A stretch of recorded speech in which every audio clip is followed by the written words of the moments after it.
제가 오늘 말씀드릴 내용은 LCD, TFT LCD에 들어가는 감광제, 특히 컬러 필터의 컬러 필터 포 리스트를 주어하고, 그 외에 LCD에 들어가는 감광제, 특히 컬러 필터 포 리스트하고 오버풋 머티리얼, 패턴 스페이스에 대해서 최근 보양은 조금만 말씀드리고, 저희가 개발한 것들, 지금 하고 있는 기술들에 대해서 간단히 말씀드리겠습니다. 앞 세션에서 나왔었는데, 이는 TFT LCD의 사이즈죠.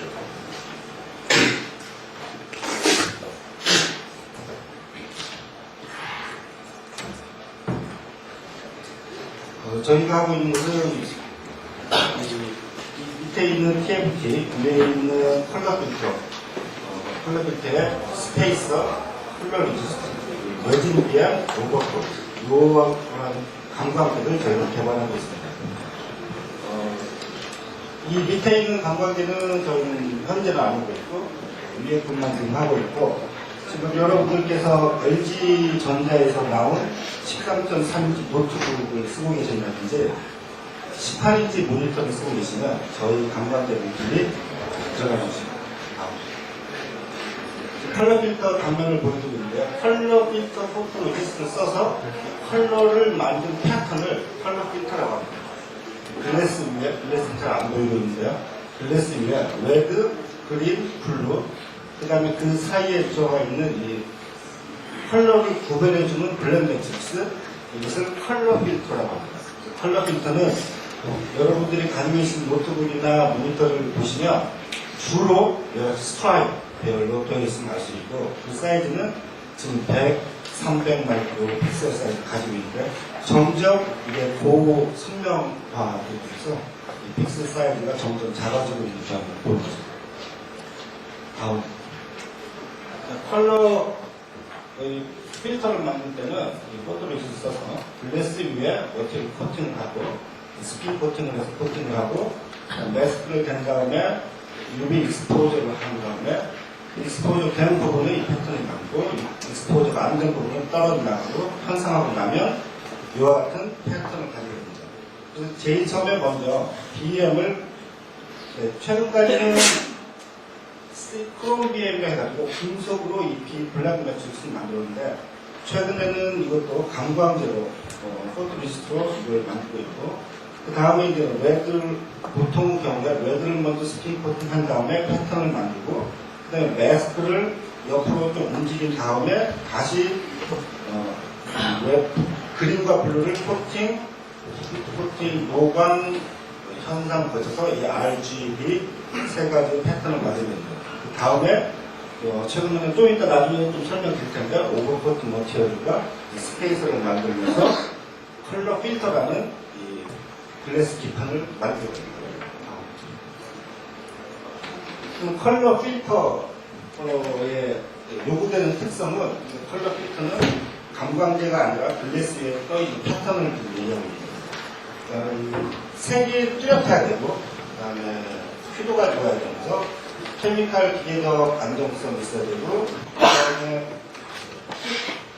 내성이 강해야 되고, 글래스가 큰 글래스를 스핀 코팅을 할 테니까 센터와 엣지에 유니폼티가 좋아야 되고, 그 다음에 현상 후에 잔사가 없어야 되면서, 최근에는 TV용이라는 좀 위에 설명드리는데, TV용으로 가면서는 패턴의 모양, 테이프 길이가 아주 중요시되고 있고, 그 다음에 생산성 향상을 위해서 센스티비티가 중요시되고 있습니다.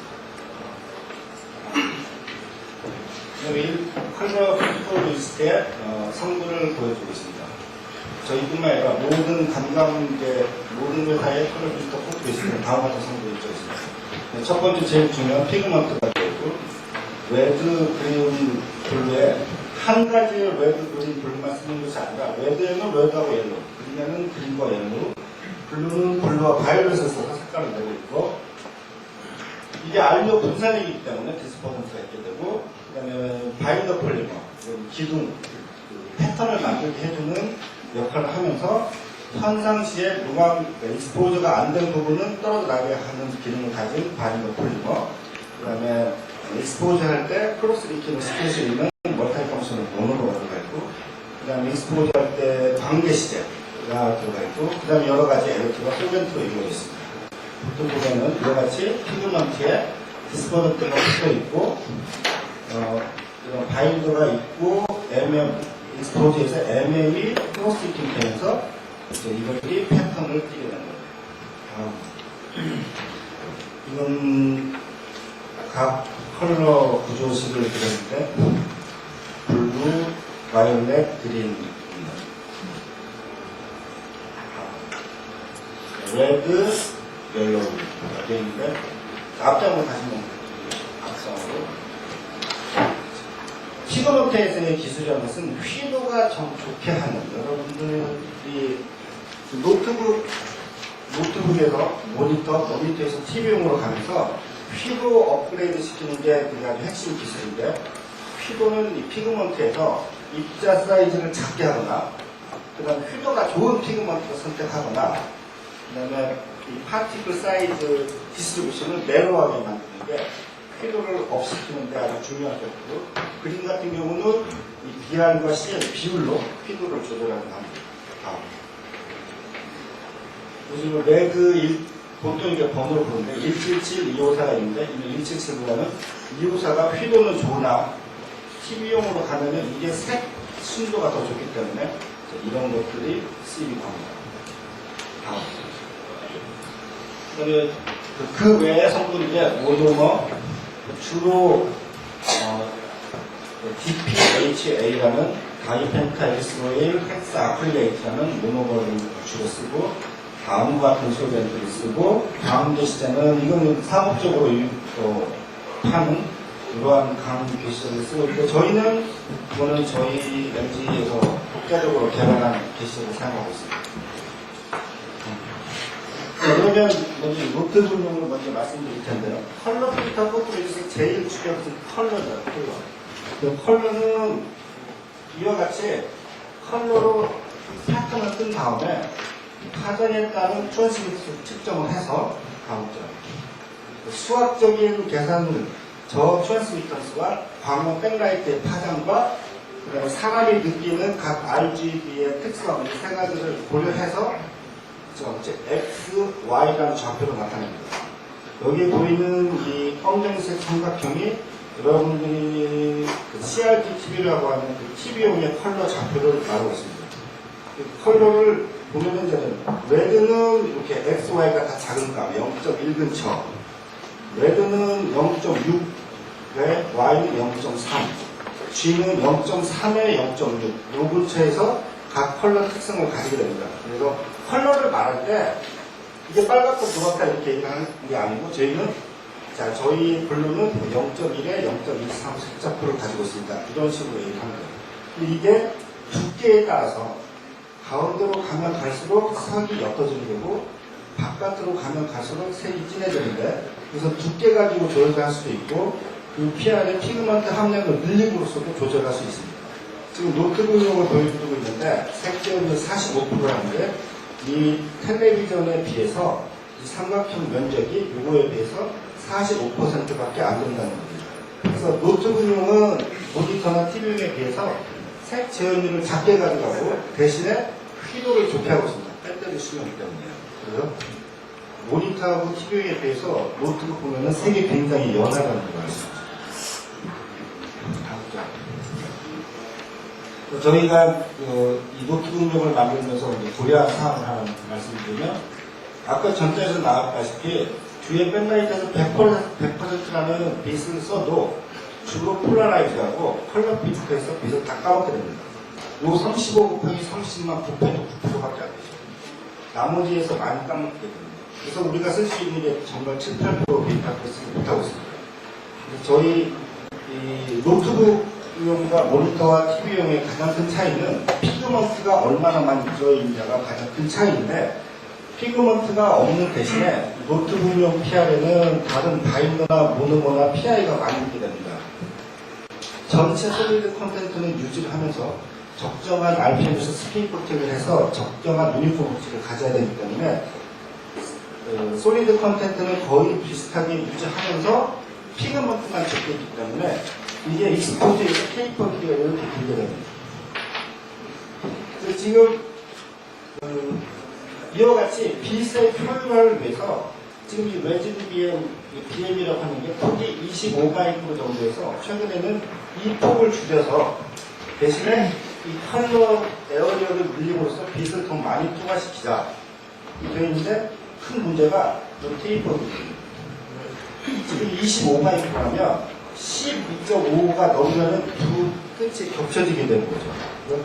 10마이크로 줄이면 5마이크로 이하로 줄여야 되는데, 근데 이게 노트북용 같은 경우는 이게 줄이는 게 좀 한계가 있는데 저희가 지금 개발한 게 약 5마이크로미터로 이 BM의 폭을 줄인 모델에도 적용 가능하다는 걸 보여주고 있습니다. 그 다음에 죄송합니다. 저희는 좀 사이언스가 없고 좀 애플리케이션 쪽에 좀 주하는 주장입니다. 그 다음에 저희 이 컬러피트 포토레지스트는 알로 분산되거든요. 분산되기 때문에 안정성이 굉장히 중요합니다. 피그먼트 입자들이 파티클을 이루고 있는데 프라이머리 파티클은 아닙니다.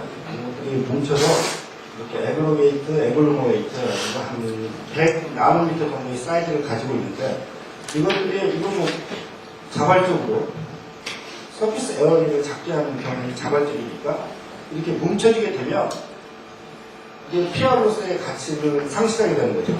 그래서 저희는 이제 PR을 만들면 다음 장에 다음 장 시간에 따라서 점도와 입자 크기가 변하냐 안 변하냐 저 PR의 안정성이 있는지 없느냐를 판단하는데 그러면 저희 노트북용을 예로 들면 경과의 5도시하고 25도시에서 3달 정도가 지나고 점도와 입자 사이즈가 큰 차이가 없습니다.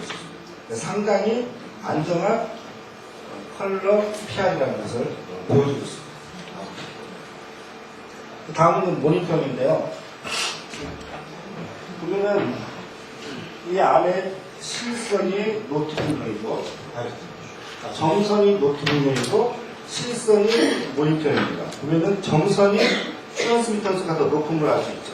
휘도가 더 좋다라고 보시고 그 다음에 좀 브로드하게 옆으로 펴져 있습니다. 레드 같은 경우는 좀 낮은 파장도가 있고 그림을 보면 좀 높은 파장도로 가 있습니다.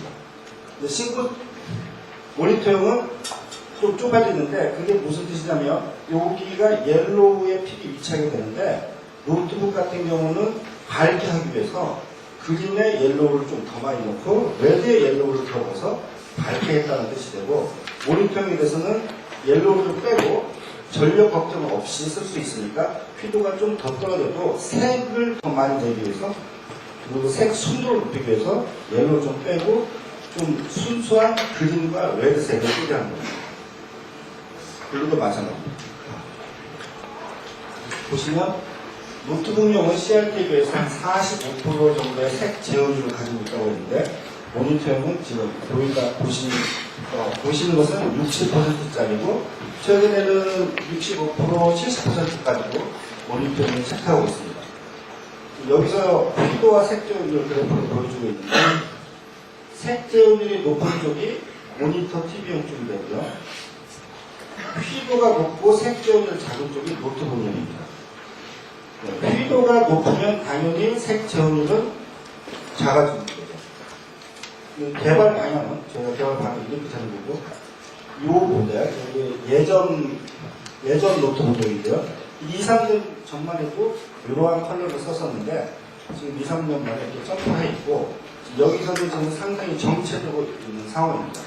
좀 더 올려야지 CRT와 같은 컬러를 내게 됩니다. 근데 저희 LCD에서 컬러 색조율을 CRT랑 비슷하게 가니까 요즘에는 CRT는 100% 넘는 CRT 측에서도 요 삼각형을 더 노리는 노력을 하고 있다고 제가 듣고 있습니다. 다음 점.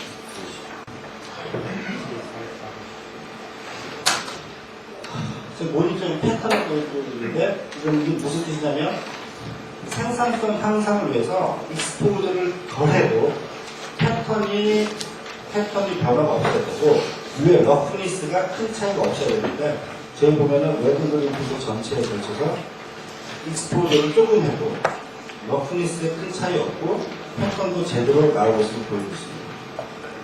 다음 통과하죠. 컬렉트 러프니스를 보여주는데 이제 29옴스트록으로 컬렉 밑에 러프니스가 나쁘면 그 위에 폴리이미드로 LC에 배합을 시키기 위해서 폴리이미드 러빙을 하는데 러빙 공정에서 문제가 될 수 있습니다. 그래서 이 러프니스가 보통 50옴스트록 5 나노미터 이하로 유지하는 게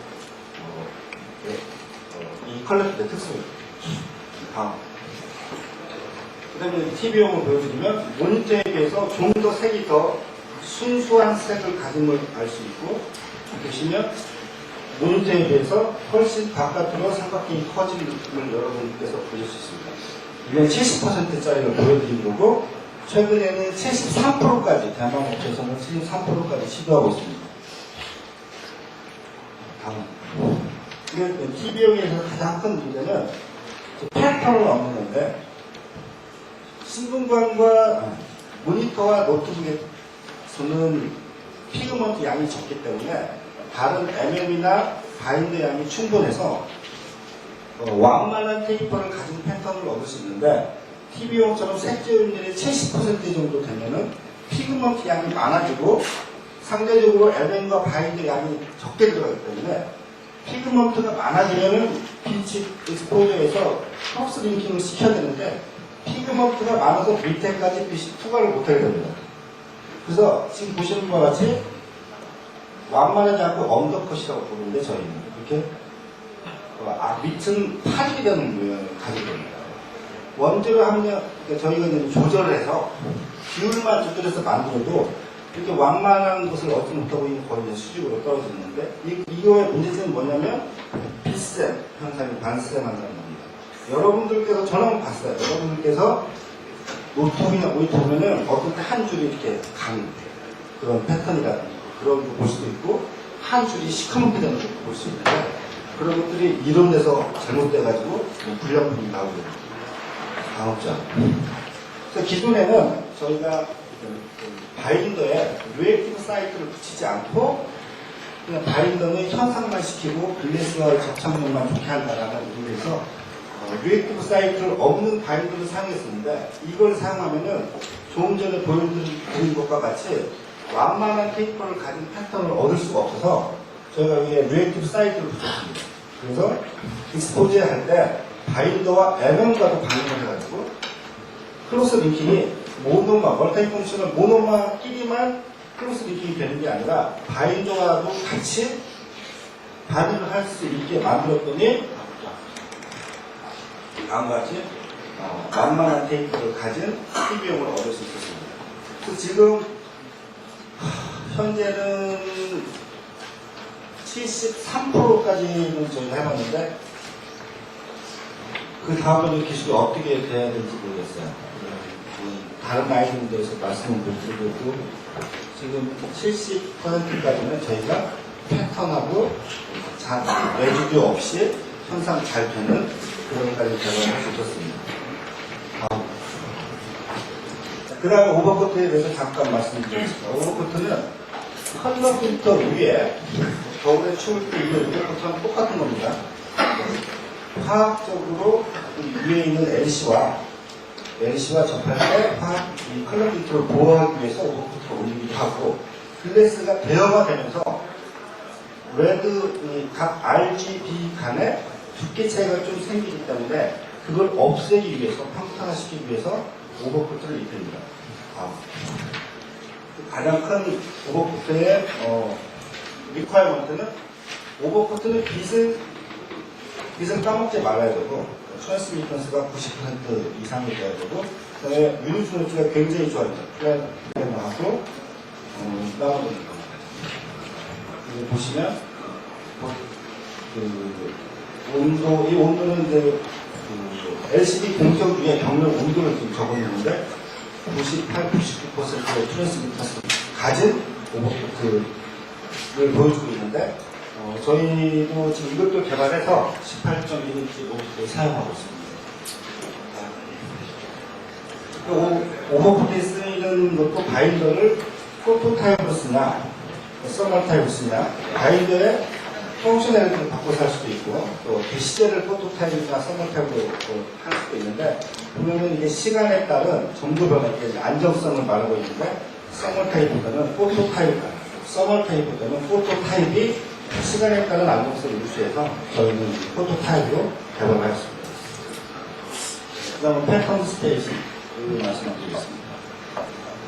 스페이서는 제일 앞쪽에 보여드린 것 같이 리퀴드 크리스탈 갭을 일정하게 유지하는 게 스페이서인데, 최근까지는 볼 스페이서가 해가지고 스페이서 작은 구슬을 이렇게 3포를 했습니다. 3포 하면 보시면서 이와 같이 컬러 픽셀 위에도 그동안 스페이서가 위치하게 된 거예요. 안 보이지만 있습니다. 그리고 어떤 군데는 뭉쳐있고 어떤 군데는 안 뭉쳐있고, 스페이스가 이 위에 위치하면 이 스페이스가 또 빛을 까먹게 됩니다. 스페이스가 이 위치에만 있으면 빛을 안 까먹을 텐데, 그래서 된 게 이렇게 패턴을 만들자. 컬러와 컬러 사이에 블랙이 위치하는데 이 위치에다 패턴을 만들자. 다음과 같이 이렇게 만들자 한 게 패턴 스페이스입니다. 그래서 이 패턴 스페이스는 보시면 컬러 스피인 코팅을 해서, 스피인 코팅 하면 PR을 90% 이상 버리게 되는데, 패턴 스페이스 같은 경우는 이렇게 조그만 포인트 몇 개 만들고 나머지 부분을 다 버리게 되는 거니까, 그래서 지금 이 패턴 스페이스 때문에 먼저 이걸 잉크젯으로 만들자. 잉크젯으로 군데군데 스페이스를 만들어서 그 기술도 지금 열심히 연구되고 있는데, 사실은 화학회사에서는 그거 연구하고 싶지 않죠. 기존에 스피인 코팅을 한다면 100kg를 팔았는데 잉크젯을 쓰면은 1g밖에 못 팔게 돼요. 그러면 물건을 팔 때도 냉장차로 1톤 실어놨는데, 저희는 만약에 이 잉크젯 기술이 활성화되면 100g을 냉장차로 실어가지고 납품을 해야 되는 벌어져 지금. 그래서 지금 그 LCD 업체에서는 잉크젯으로 하면 이 PR의 사용량을 100분의 1로 줄이고, 그다음에 가격을 10분의 1로 줄일 수 있다고 하는데, 사실은 별로 연구하고 싶지 않은 게 잉크젯 테크놀로지입니다. 지금 잉크젯을 써서 컬러 필터를 만드는 것은 일본의 캐논에서도 만들어가지고 좀 시제품을 내놓고 있고, 저희도 해놨는데 이게 장비가 안 따라줘가지고요. 장비가 1024개, 1500개 노즐이 있어야 되고, 하나의 불량품이 없이 한 스캐너를 해야 되는데, 확률적으로 그 중에 한 개만 노즐이 막혀도 이게 그 검정색, 흰색 줄이 이렇게 나오는 거죠. LCD 판넬. 그리고 장비 쪽에서 지금 추억이 있어서 잉크젯 기술에 의한 컬러 필터 포메이션이 한계에 지금 부딪혀 있습니다. 저희가 만든 스페이스 패턴을 보여주고, 스페이스는 보통 시크니스는 한 4마이크 정도 되고, 중요한 게 하이 디퍼런스가 없어야 됩니다. 이게 맥시멈 디퍼런스라는 게 가장 큰 것과 가장 작은 거에 그 차이가 520옴스거리고, 이게 보통 스페이스는 1500옴스거 이하로 차이가 나는 거고, 유니폼 오티는 식이 있는데 두께가 두께입니다. 그래서 이러한 특성을 가진 스페이스를 저희가 만들었고, 저희가 또 LCD에서 사용도 있습니다. 이 외에 또 말씀드린다면 반사형 컬러 필터입니다. 포함시키지는 않았는데, 여러분들이 노트북을 가지고 태양광에 나가면 노트북이 하나도 안 보이죠. 노트북은 개발된 지 오래됐는데 왜 컬러로 된 휴대폰은 늦게 개발이 됐냐? 햇빛에 나가서 안 보이니까. 뒤에 백라이트보다 태양광이 훨씬 강하니까 그 개발이 늦어진 거죠. 컬러 쪽에서 말씀드립니다. 지금은 배터리를 사용하지 말고 태양광을 이용해서 컬러를 구현하자. 반사형 컬러 필터인데, 태양광을 쓰고 컬러 필터 밑에 알루미늄 된 반사판을 만들면 그 빛을 이용해서 컬러를 띄는 거고, 그것은 너무 양이 작아서 크기가 작잖아요. 3인치, 2인치 이렇게 되기 때문에 사용량이 적어서 그렇게 크게 저희가 노력을 하도록 하겠습니다. 이상으로 저희가 하고 있는 것과 LCD에 사용되고 있는 컬러 필터 기판에 사용되고 있는 컬러 PR 스페이서 OC에 대해서 말씀드렸습니다. 감사합니다.